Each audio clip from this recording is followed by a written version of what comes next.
आज हम hammer, hanging man और शूटिंग स्टार को विस्तार से समझेंगे। इसके पहले हम पेपर अम्ब्रेला को समझ लेते हैं, जिसके कारण हम सारी कैंडल को आसानी से समझ पाएंगे। पेपर अम्ब्रेला एक ऐसा सिंगल कैंडलस्टिक पैटर्न है जो ट्रेडर को अपने ट्रेड की दिशा तय करने में मदद करता है। पेपर अम्ब्रेला का असर समझने के लिए यह देखना जरूरी होता है कि वह चार्ट में कहां पर बन रहा है। एक पेपर अम्ब्रेला में दो तरह के ट्रेंड रिवर्सल पैटर्न होते हैं, हैंगिंग मैन और हैमर।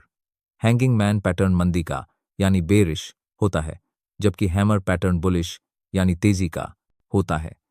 पेपर अम्ब्रेला में एक लंबा शैडो होता है और छोटी अपर बॉडी होती है।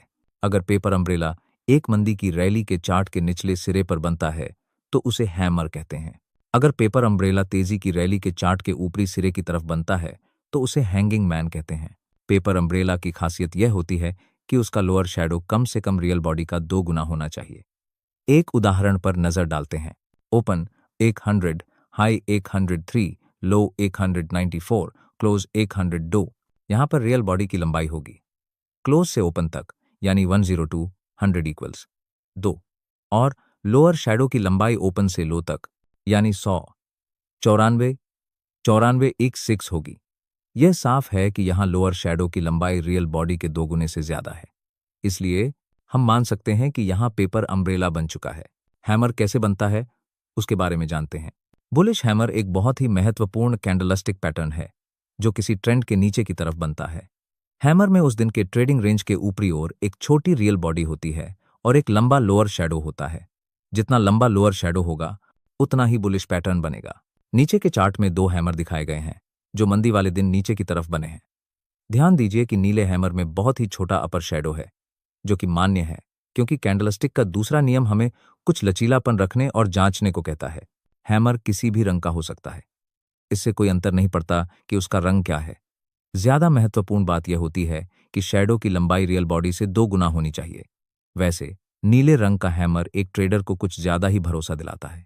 एक हैमर के लिए उसके पहले का ट्रेंड नीचे की तरफ होना चाहिए। बाजार नीचे की तरफ चल रहा है और बाजार पर बेयर्स का कब्जा है। इस नीचे की चाल में बाजार हर दिन पिछले दिन की क्लोज कीमत के मुकाबले और नीचे खुलता है और उसके बाद एक नया लो बनाकर बंद होता है। जिस दिन हैमर बनता है उस दिन भी बाजार नीचे ही ट्रेड करता है और एक नया लो बनाता है। हालांकि लो पर कुछ खरीदारी आती है जिसकी वजह से कीमतें थोड़ी बढ़ जाती हैं और शेयर उस दिन के हाई पर बंद होते हैं। हैमर के बनने वाले दिन की कीमत का उतार चढ़ाव बताता है कि बुल्स कीमत को और नीचे न गिरने देने की कोशिश में लगे हैं और उन्हें कुछ सफलता भी मिली है। बुल्स की यह कोशिश बाजार का मूड सुधारने में मदद करती है और इसे खरीद के एक मौके के तौर पर देखा जाना चाहिए। हैमर के मुताबिक सौदे कुछ इस तरह से होने चाहिए। हैमर का बनना खरीद शुरू करने का संकेत देता है। ट्रेडर बाजार में एंट्री कब ले, यह इस पर निर्भर करता है कि वह कितना रिस्क उठा सकता है। अगर ट्रेडर ज्यादा रिस्क लेने को तैयार है तो वह उसी दिन स्टॉक खरीद सकता है। याद रखिए कि हैमर में रियल बॉडी के रंग का कोई महत्व नहीं है। अगर ट्रेडर थोड़ा कम रिस्क लेना चाहता है या रिस्क से बचना चाहता है तो वह पैटर्न बनने के अगले दिन ट्रेड ले सकता है। हैमर की 2 मुख्य शर्तें हैं। 1, ओपन और क्लोज करीब करीब बराबर हों। 2, लोअर शैडो की लंबाई रियल बॉडी की लंबाई के मुकाबले कम से कम 2 गुनी होनी चाहिए। अगर यह दोनों शर्तें पूरी होती हैं तो यह एक हैमर है। हैमर का लो ही ट्रेडर के लिए स्टॉप लॉस का काम करता है। हैंगिंग मैन अगर किसी ट्रेंड में एकदम ऊपर की तरफ पेपर अम्ब्रेला बनता है तो उसे हैंगिंग मैन कहते हैं। बेयरिश हैंगिंग मैन एक सिंगल कैंडलस्टिक पैटर्न है। यह बताता है कि अब बाजार की दिशा बदलने वाली है, यानी यह ट्रेंड रिवर्सल दिखाता है। हैंगिंग मैन बताता है कि बाजार अपनी ऊंचाई पर पहुंच गया है। हैंगिंग मैन तभी हैंगिंग मैन कहलाता है जब उसके पहले बाजार में तेजी चल रही हो। बाजार में ऊंचाई के बाद हैंगिंग मैन बनता है, इसलिए बेयरिश हैंगिंग मैन का मतलब है कि बिकवाली का दबाव आ रहा है। हैंगिंग मैन का कैंडल किसी भी रंग का हो सकता है।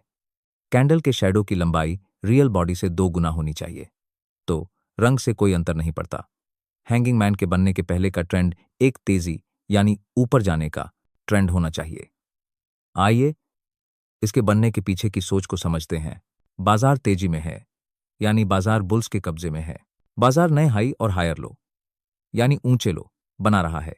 जिस दिन हैंगिंग मैन पैटर्न बनता है उस दिन बाजार में बेयर्स ने एंट्री ले ली है। हैंगिंग मैन के साथ बनने वाला एक लंबा लोअर शैडो यही बताता है कि बेयर्स आ चुके हैं। बाजार में बेयर्स का घुसना यह बताता है कि वे बुल्स से कंट्रोल छीनने को तैयार हैं। हैंगिंग मैन पैटर्न बताता है कि अब बाजार में शॉर्ट करने यानी बेचने का समय आ गया है। शॉर्ट ट्रेड लेने पर कैंडल का हाई ही स्टॉप लॉस होगा। Shooting star single candlestick pattern में शूटिंग स्टार आखिरी पैटर्न है जिसे हम समझेंगे।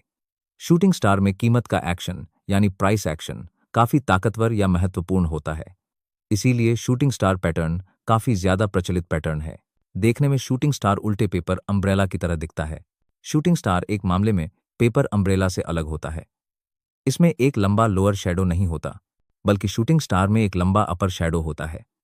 यहां पर भी शैडो की लंबाई रियल बॉडी से कम दोगुनी होती है। यहां भी कैंडल के रंग से कोई अंतर नहीं पड़ता, लेकिन अगर कैंडल लाल रंग का है तो यह ज्यादा भरोसेमंद जरूर माना जाता है। इसमें अपर विक जितना बड़ा होगा, इसे उतना ही ज्यादा बेयरिश पैटर्न माना जाएगा। शूटिंग स्टार और पेपर अम्ब्रेला दोनों में रियल बॉडी काफी छोटी होती है।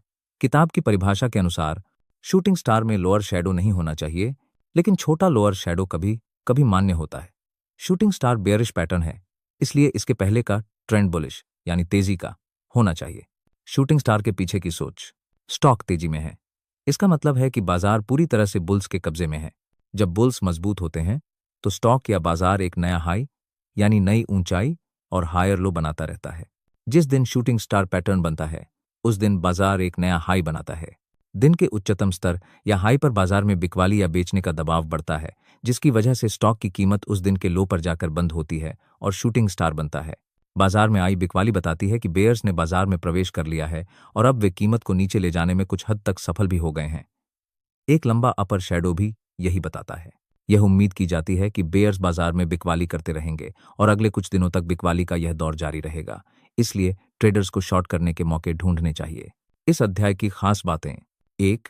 पेपर अम्ब्रेला में लंबा लोअर शैडो और छोटी रियल बॉडी होती है, यानी लोअर शैडो रियल बॉडी से कम 2 गुना होना चाहिए। 2. ओपन और क्लोज एक दूसरे के काफी करीब होते हैं, इसलिए पेपर अम्ब्रेला में कैंडल के रंग का कोई अंतर नहीं पड़ता। 3. अगर पेपर अम्ब्रेला किसी मंदी के चार्ट में नीचे की तरफ बनता है तो उसे हैमर कहते हैं। 4. अगर पेपर अम्ब्रेला किसी तेजी के चार्ट में ऊपर की तरफ बनता है तो उसे हैंगिंग मैन कहते हैं। 5. हैमर एक बुलिश पैटर्न है और इसके बनने के बाद आपको खरीदने के मौके तलाशने चाहिए। 6. हैमर का लो आपके लिए स्टॉप लॉस होता है। 7. हैंगिंग मैन बेयरिश या मंदी का पैटर्न है जो चार्ट में ऊपर की तरफ बनता है और ऐसे में आपको बेचने के मौके तलाशने चाहिए। 8. हैंगिंग मैन का हाई आपका स्टॉप लॉस होगा। नॉन शूटिंग स्टार एक बेयरिश पैटर्न है जो चार्ट में ऊपर की तरफ बनता है और आपको शूटिंग स्टार के समय शॉर्ट करने के मौके ढूंढने चाहिए। 10. शूटिंग स्टार का हाई आपके लिए स्टॉप लॉस होगा। आज हमने सारी सिंगल कैंडलस्टिक पैटर्न को विस्तार से समझ लिया है। अगर आपने मरुबोजू, स्पिनिंग टॉप और दोजी कैंडल पैटर्न के वीडियो नहीं देखे हैं तो डिस्क्रिप्शन में लिंक है, जिसे आप देखकर आसानी से सिंगल कैंडलस्टिक पैटर्न को समझ सकते हैं। अब आगे के वीडियो में हम मल्टीपल कैंडलस्टिक पैटर्न को समझेंगे। आपको जिस टॉपिक पर वीडियो चाहिए उसे आप कमेंट में बताइए।